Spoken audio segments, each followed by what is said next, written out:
It's time for another episode of The Changeover. Coming up this week. When's a better time than right now to start the learning? Because number one, you'll learn something in front of your competition. Number two, you'll be in front of your competition. And number three, you'll be in front of your prospects. Nothing has changed. You think back to pre-digital marketing. What does the buyer of anything need to do? They recognize they have a problem.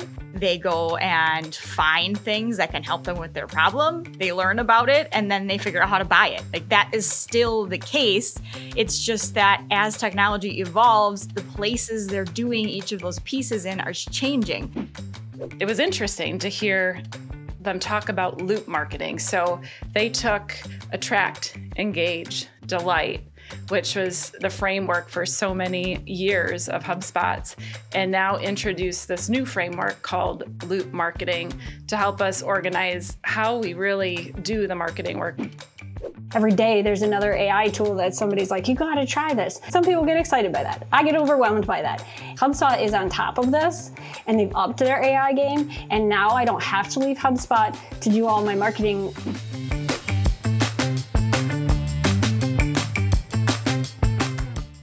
Welcome back to The Changeover. I am Kelly Wilhelme, Director of Marketing at Wider Group, and I am here today to host a conversation with some of my awesome team members who have just all come back from Inbound 2025 in San Francisco.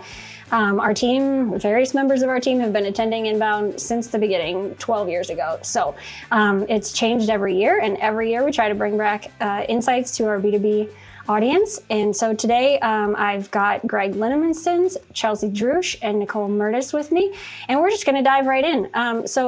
Greg, I'm going to pitch it to you first because you've been going to Inbound the longest. If you could just introduce yourself and tell us one big aha moment or surprise, something from the event that's really sticking in your head the last few days. Well, thanks, Kelly. Yeah, Greg Linnemanstons, president of Wider Group.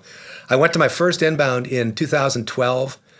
So this was my 12th because I had to skip two thanks to COVID. But the powerful impression, and I shared this just a little while ago with our team, was that this year HubSpot was way out in front of partners. That the HubSpot sessions were the highest quality ones, and that's because they've been a bunch of mad scientists working in their labs creating new features for their platform, and it was clear.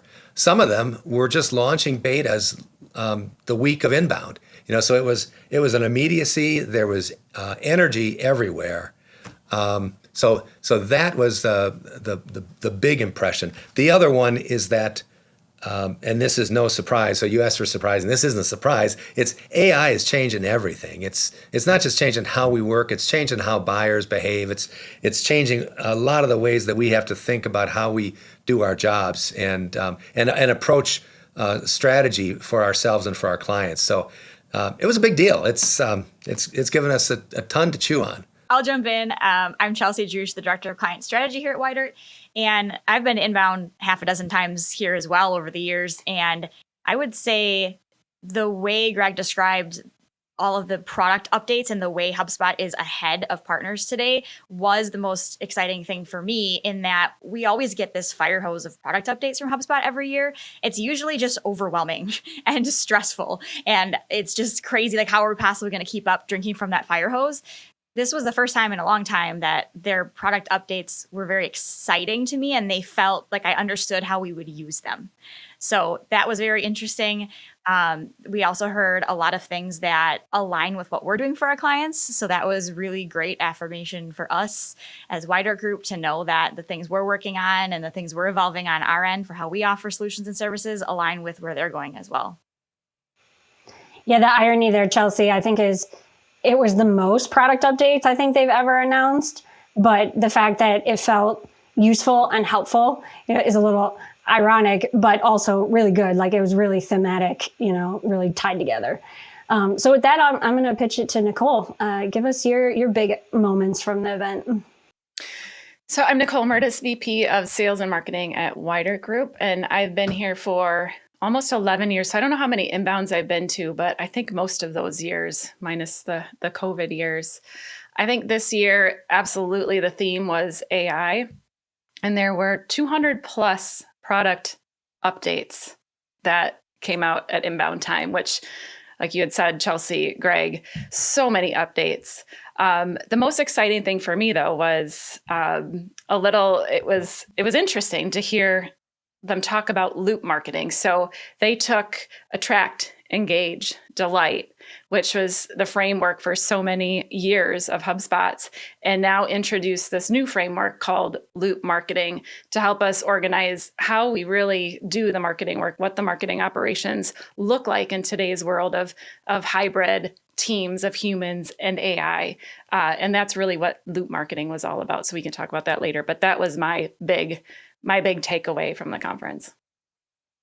Yeah, just a glom on there. That was, I think, one of the more exciting things for me as well as a kind of marketing operations practitioner, as director of marketing at Wider Group here. I have, trying to keep a lot of things that we do for our own marketing moving. And I think the framework of the loop, which, like you said, we'll dive into it more, but the express, tailor, amplify, and evolve steps of that loop that they laid out helps bring clarity and direction to this constantly evolving motion that is marketing today. Greg, let's go back to you for a second. We know AI was a big theme. Can you speak to, I think you had mentioned earlier too, that how buyer behavior is evolving because of AI. Do you want to unpack that a little bit? Were there any sessions or stats or things that help our listeners understand what we mean when we say that? Where's the proof? Well, the dynamic that everybody's seeing is that, you start with the most important stat, and that's that, 60 or 65% of searches are ending with no click. And that's a behavioral change that the AIs have brought about, that people are doing deep learning on LLMs. And once they've learned enough and they've seen repeating citations of places they should go to do some business, they're going directly there. They're going as a bottom of the funnel lead. And so a lot of what we saw was recognizing that behavior and using AI for personalization at scale, for example, and understanding that optimizing your content now for AI is a different process. And Nicole and I sat in on a session where a HubSpotter took us through a very practical approach to looking at your content and understanding what it's going to take in moving forward to position yourself and your content for humans, because humans are learning to prompt better, and that's one of the things I think that we didn't talk about expressly, but it's an underlying behavior, is that we're learning to prompt much better. And it turns us into better leads. I was actually with a client this morning that talked about the incredible quality of their leads, and that their leads are coming packed with information that they didn't ask for. That the leads are putting basically their prompt, their context, into the response form. And this sales director said, I didn't believe one I got this morning. It told me everything I needed to have. Well, he said it was half the discovery call. So that's a big deal that touched a lot of the things we saw last week, and certainly is driving the way HubSpot innovates operationally what's available for us to help our clients grow their businesses. This is one of my favorite things going on right now, the change in buyer behavior. Because if you really boil it down and think about it in the very most basic terms that you can, nothing has changed. If you think back to, let's unpack it. You think back to pre-digital marketing. What does the buyer of anything need to do? They recognize they have a problem. They go and find things that can help them with their problem. They learn about it, and then they figure out how to buy it. That is still the case. It's just that as technology evolves, the places they're doing each of those pieces in are changing. So we're moving from a time when a lot of that learning about what's available and learning specifically about the solution your company provides was happening, used to be with the sales team, right? To speak to the client you were just talking about, the sales people used to have to do that education. Then it moved to people could self-teach through your website, but they had to get to your website first. And now we're moving into they're learning other places that are off your own properties. And it's the LLMs that are really making that, not only the LLMs, but all of generative search from an AI perspective, because AI mode and AI overviews within Google fall under this category as well. But because of that technology becoming better and creating different types of experiences, we're just seeing parts of the buyer journey, certain behaviors that have always occurred, they're just happening in a different spot. So it just then changes the levers you pull in which places. We're still doing the same things. Yeah. So to add to that, I would think the most basic thing is that you can't rely on driving traffic to your website as your primary success metric, right? So traffic is down, all of your traffic. So if you take a look at inbound, if we talk about old versus new and how inbound is evolving, inbound used to be about, writing content to attract buyers. And that was mostly on Google, and people click on blue links to get to your site. And when they come to your site, you want to engage them and have them raise their hand and identify themselves. But today, I think audiences are much, much more fragmented, especially with AI disruption, right? There's so many places where people are seeking answers. And even within Google, again, the 60%, right, that aren't clicking through from Google, what are they doing? They're looking at AI overviews. And if they're not on Google looking for their answers, they're looking at other places like LLMs like ChatGPT and Perplexity, for example, or they're in social media, or they're in forums like Reddit and Quora. They're all over the place. So that's a challenge, but it's a challenge at a time where AI makes it easier to get to all of those places as well, and to do marketing that can accommodate that kind of changed buyer behavior. So that's exciting, but the old doesn't work the way that it used to. It's still important, and some of those principles still exist, but we really need to evolve with that now. I think that's a good segue into some tactical advice then coming out of the conference. What are the things that we're going to be taking to our clients as they're starting to plan for 2026?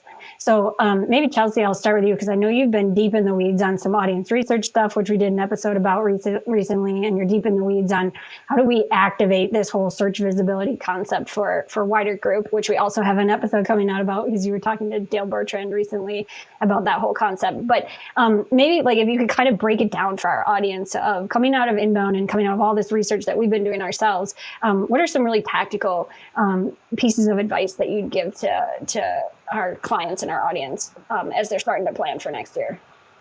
Yeah, I mean, this could go in so many directions depending on, where your market plays, where they get information, what's the most important channel. There's all kinds of micro pieces of advice there, but before you do any of that and start to optimize any specific tactic that you're utilizing, the biggest thing that has, again, always been there, but is even more important today is understanding your audience. So you mentioned audience research. That is first and foremost, because in a lot of ways, a lot of best practices are dead.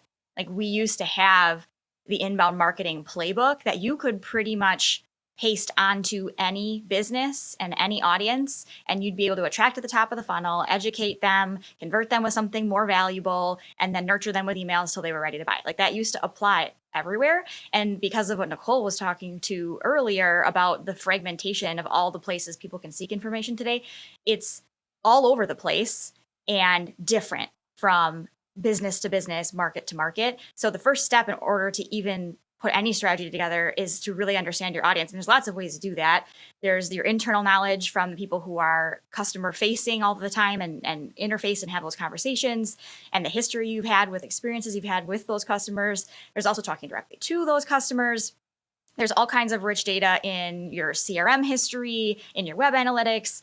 We had a whole talk on this at Experience Inbound that we can plug and link to for everybody to look more in depth if they'd like. But all of these things, all of these different sources that you can bring together, and AI is starting to enable that to be feasible, that you can bring all of those unstructured data sources together and synthesize them in a quick and efficient way, understanding exactly what types of content your audience does care about most, and then even more importantly, where do they go to get those, and where can you therefore line up tactics to place that content in those spots. Yeah, and you mentioned actually Nicole mentioned the loop earlier.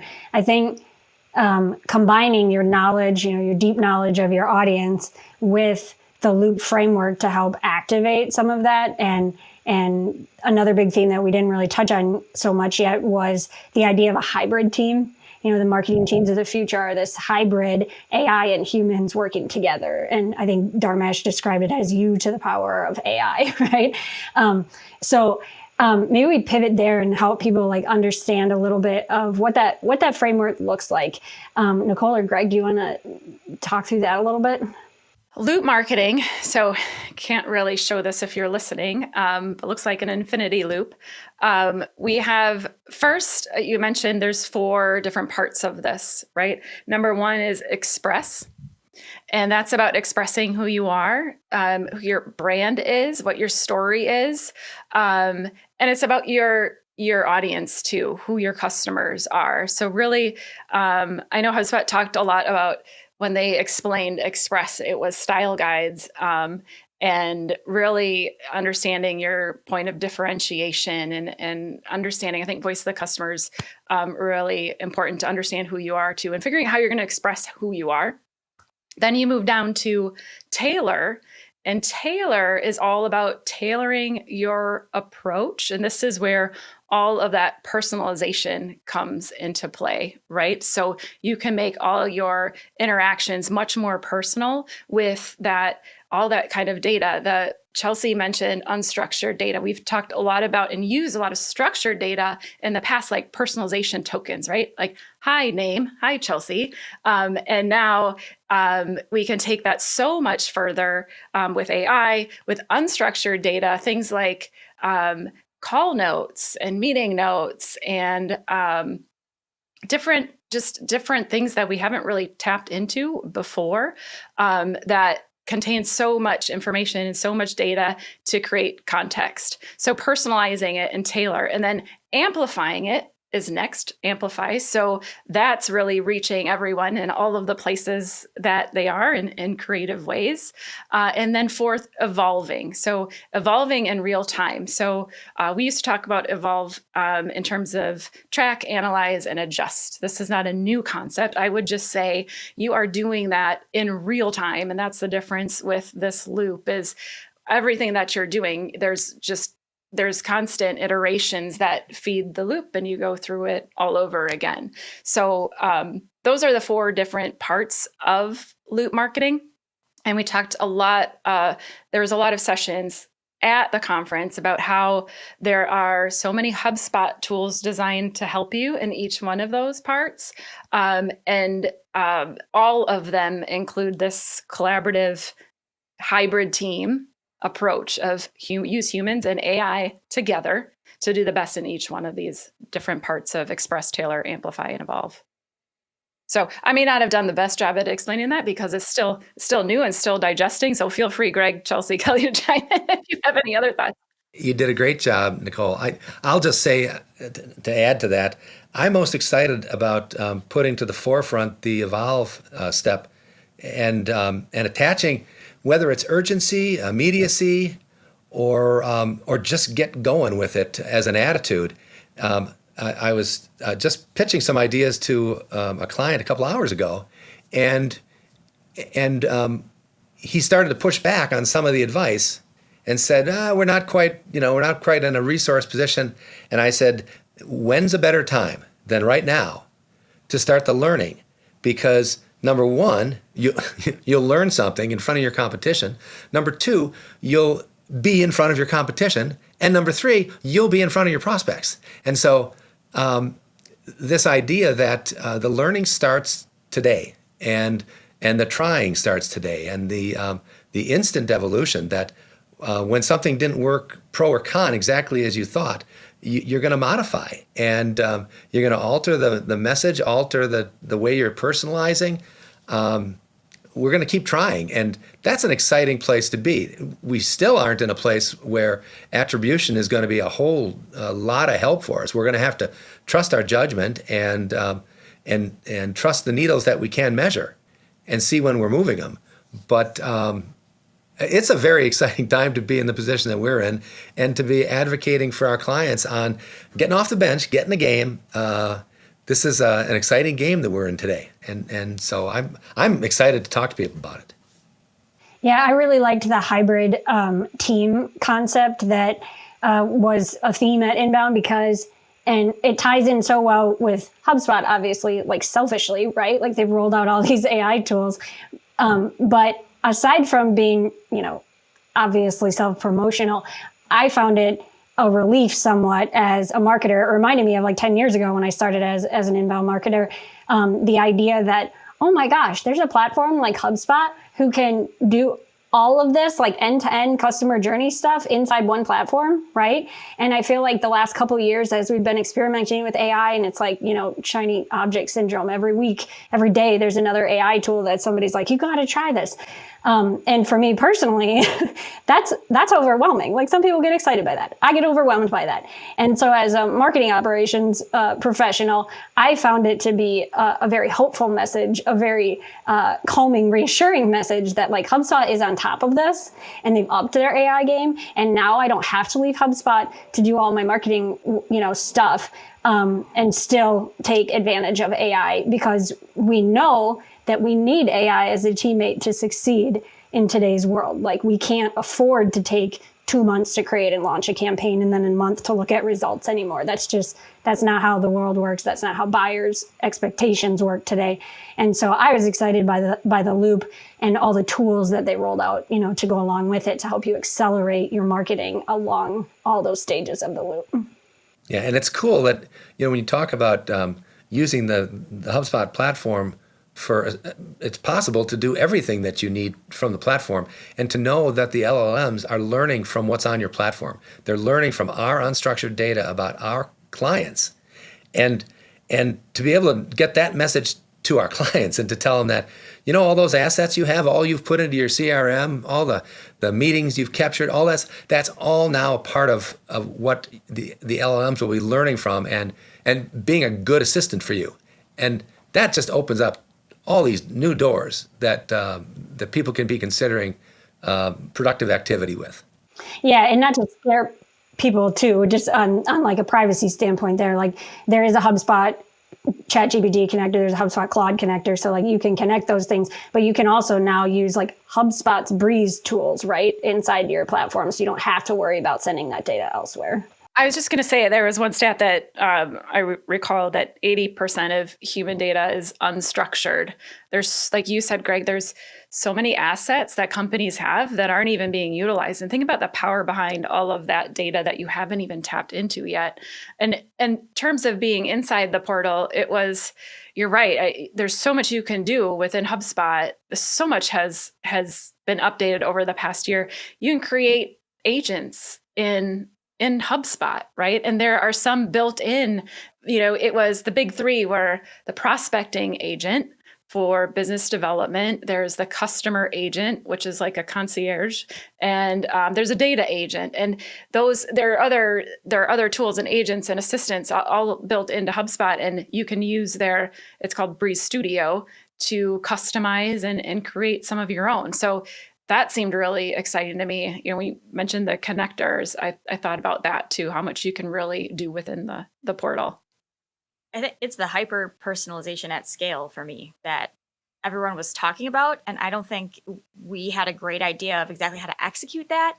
And the way HubSpot was painting that picture of how you can query against your unstructured CRM data within HubSpot and put those instructions directly into the email tool, it makes the path so much more visible of how you actually go about accessing the data you need to create that personalized experience and then actually creating it. It seemed like this unknown murky water before. It's like, that sounds really cool. I'm not exactly sure how to make that happen. And now it's all possible right inside HubSpot.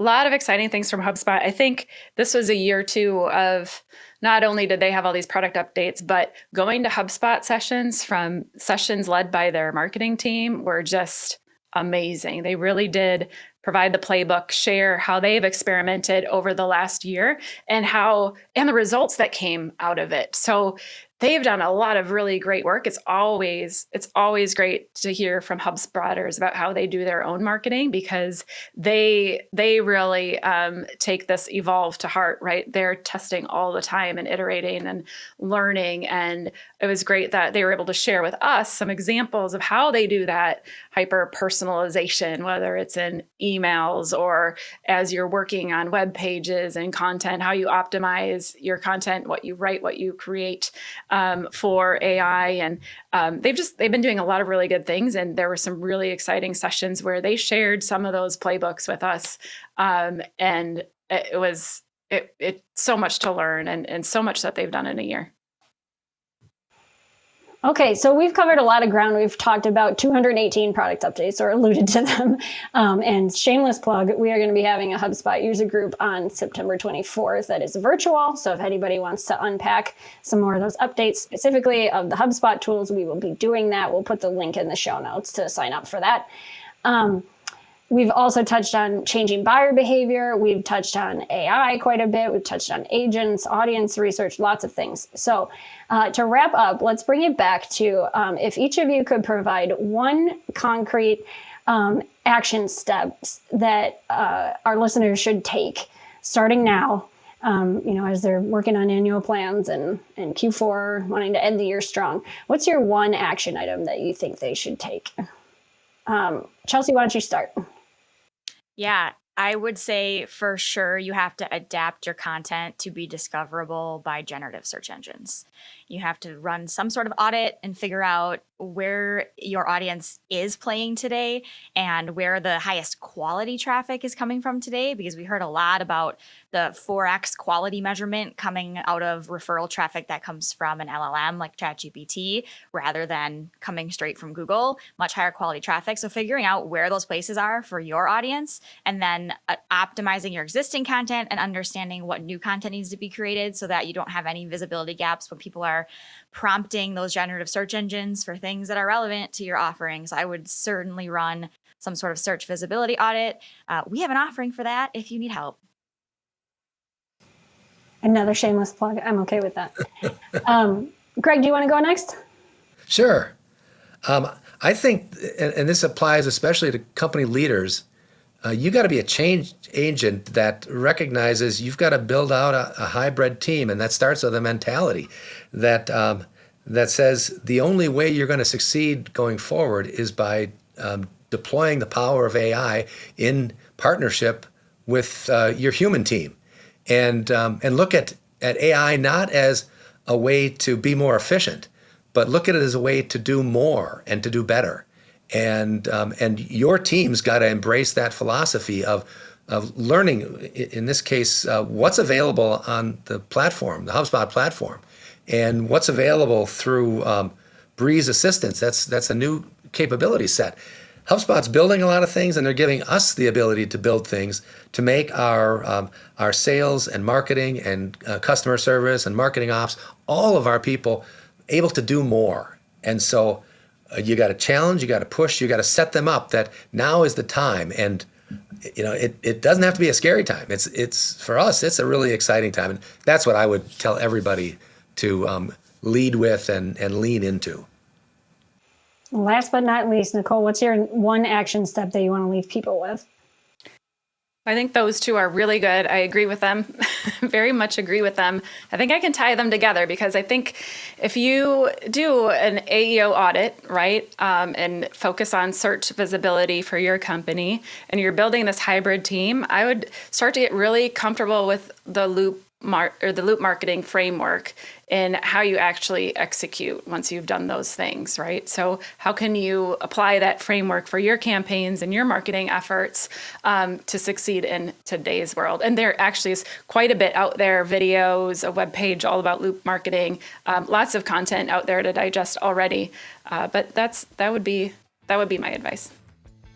Yeah, good advice. We'll also put that in the show notes. We don't need to reinvent the wheel. HubSpot already put out some really good educational content, no surprise, explaining the loop marketing framework and putting some legs to it and really helping people understand how they can apply it to move at the speed that they need to move at today to meet their buyers. So with that, I'd like to just thank you guys for joining me in this conversation, for recapping the onslaught of insights that we learned last week for our listeners. It was a great year. It's an exciting year. I would even say a hopeful year. So stay tuned. We'll put all those resources in the show notes. And thank you so much for listening to the ChangeOver. Thanks for joining us on the ChangeOver podcast. Remember to subscribe on Apple, Spotify, YouTube, Wider.com, or wherever you get your podcasts. Let us know what you'd like to hear about next time by messaging Wider Group on social media. Thanks for watching.